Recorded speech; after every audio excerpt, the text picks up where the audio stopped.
Now to discuss is U.S. Special Envoy Steve Witkoff, who was in the room for the Trump-Putin summit, and it was a 3-on-3, and he was one of the three. He has also met face-to-face with Vladimir Putin many times, including earlier this month in Moscow.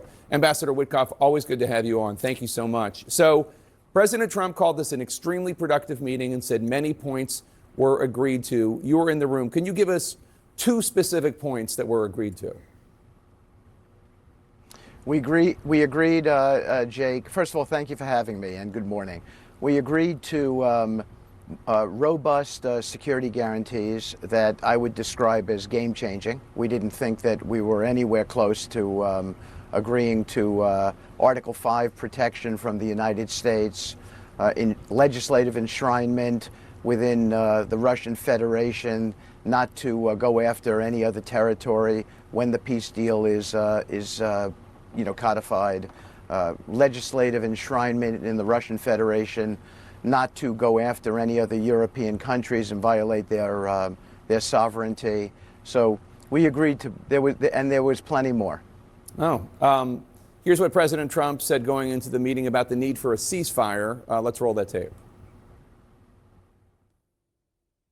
I want to see a ceasefire rapidly. I don't know if it's going to be today, but I'm not going to be happy if it's not today. Everyone said it can't be today, but I'm just saying I want the killing to stop. I'm in this to stop the killing. Obviously, the ceasefire didn't happen. Last night, Russia launched more than 60 aerial attacks across Ukraine, killing at least 5 people, injuring 11. President Trump had said if he didn't like what he was hearing in the meeting, he would walk out. Why didn't he, once it became clear Putin was not going to agree to a ceasefire, which would end the bloodshed now? Jake, the one thing, we were there as a mediator, so we were obviously advancing the Ukrainian view. The one thing that the president cannot agree to on behalf of the Ukrainians is any sort of land swap. That is for the Ukrainians. They've asked us, or stated that to us, and the president is respectful of it. But that's why we're moving so quickly to a meeting on Monday at the Oval Office with President Zelensky. That being said, we covered almost all the other issues necessary for a peace deal. So I described the ceasefire as the interim move where you would then negotiate towards a peace deal. We made so much progress at this meeting with regard to all the other ingredients necessary for a peace deal that President Trump pivoted to that place. Now, we're not waiting a week for a meeting with President Zelensky and the European leaders, or 2 weeks, or 3 weeks. We're going into a meeting with them within 48 hours of ending this meeting in Alaska. So we are intent on trying to hammer out a peace deal that ends the fighting permanently very, very quickly, quicker than a ceasefire. How would it be quicker than a ceasefire? I understand the idea of like a larger peace deal is an important point. But it was President Trump that had said that he wanted a ceasefire agreed to at the meeting on Friday, and he didn't get it, and there are now 5 Ukrainians who are dead because the Russians continue to bombard Ukraine. I still don't understand how not getting the ceasefire deal is a win. I understand the idea of wanting this bigger package, of course, but a ceasefire would at least stop the bloodshed right now. Jake, the thesis of a ceasefire is that you'd be discussing all of these issues that we resolved in Alaska. You'd be discussing security guarantees. There's not a person on the European team who didn't acknowledge that we made substantial progress at this meeting. We certainly did.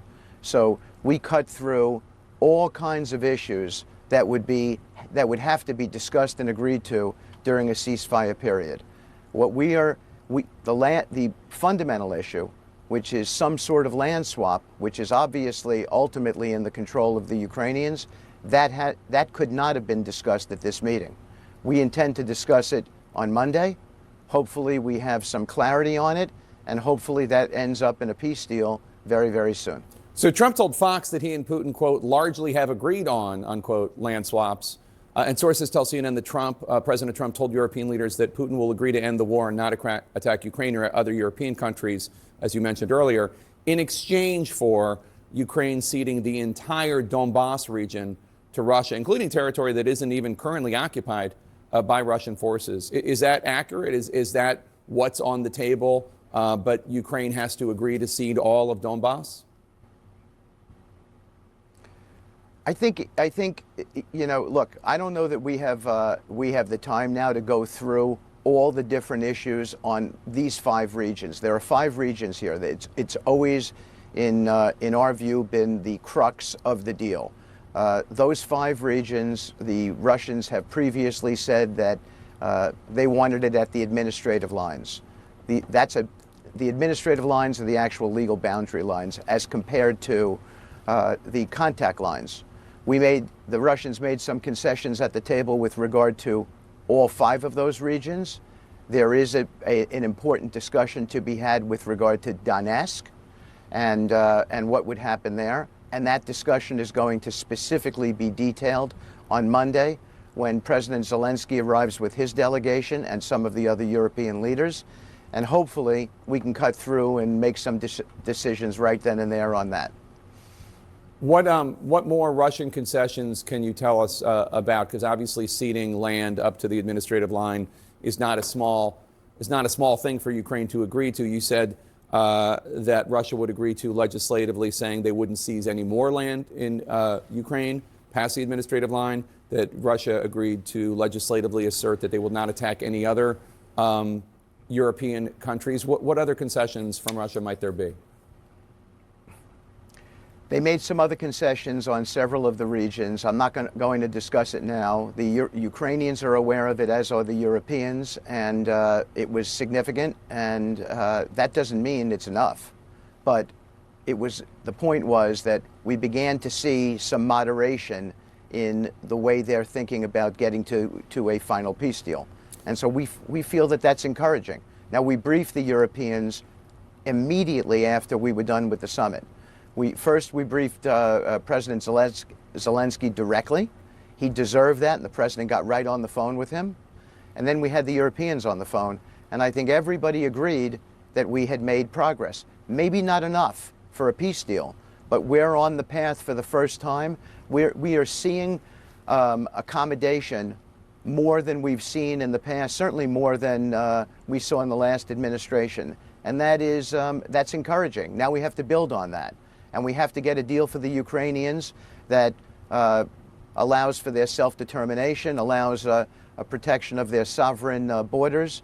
We have to make sure that we achieve that, and the president is intent on getting to that place. In terms of Ukrainian security guarantees, you mentioned the Article 5 guarantee of NATO, an attack on one and it's an attack on all. Russia would allow that to happen, that any further incursions into Ukraine, Russia would understand would be seen as an attack on all NATO members? No, Jake, that's not what I said. What I said is that we got to an agreement that the United States and other European nations could effectively offer Article 5-like language to cover a security guarantee. So Putin has said that a red flag is NATO admission. Right. And so what we were discussing was assuming that held, assuming that the Ukrainians could agree to that and could live with that, and everything is going to be about what the Ukrainians can live with. But assuming they could, we were able to win the following concession: that the United States could offer Article 5-like protection, which is one of the real reasons why Ukraine wants to be in NATO. We sort of were able to bypass that and get an agreement that the United States could offer Article 5 protection, which was the first time we had ever heard the Russians agree to that. Zelensky says he supports President Trump's plan for a trilateral meeting, Putin, Zelensky, Trump. Has Putin agreed to do such a thing? Well, my belief is that we are going to, this is my view, my view is that we are going to get to a trilateral. And what we're trying to accomplish on Monday is get some consensus from President Zelensky and his team. We had some really good, specific, granular conversation on the plane ride home with President Zelensky about what he would be seeking. And we don't think that there are any obstacles in that conversation that we heard. And so I'm hopeful that we have a productive meeting on Monday. We get to real consensus. We're able to come back to the Russians and push this peace deal forward and get it done and stop the killing. Did President Trump tell you at all what he and Putin talked about in their brief time, just one-on-one in the Beast, the presidential limo? I did not discuss that with him, Jake. No. Ambassador Steve Witkoff, always great to have you here. I think everybody here is praying for peace and hoping that this works. Thank you. Thank you. So are we.